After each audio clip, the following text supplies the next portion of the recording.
everyone, this is Ria and welcome back to my channel. So today's video, I finally decided to change or to do some makeover for my messy, oldie style, tiny office space here in our apartment kasi this is where I spend most of my time editing, doing my vlog, surfing the net, and do some office job.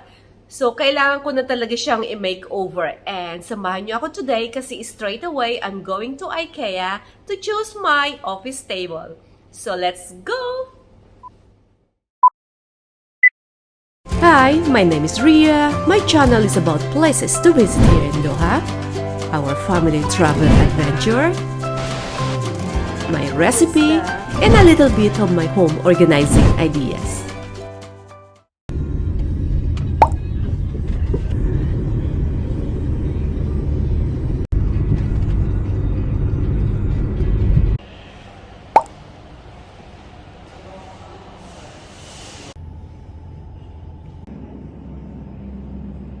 Okay, so andito na yung mga desk. Pero wala pa rin kami nakikita.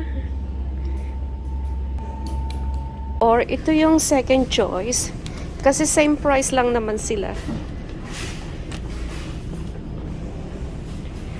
And here, wide yung kanyang drawer. I think this one is more better kasi ano siya, may cover na glass on top. I think I will take this one. 2 seconds later.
The next day.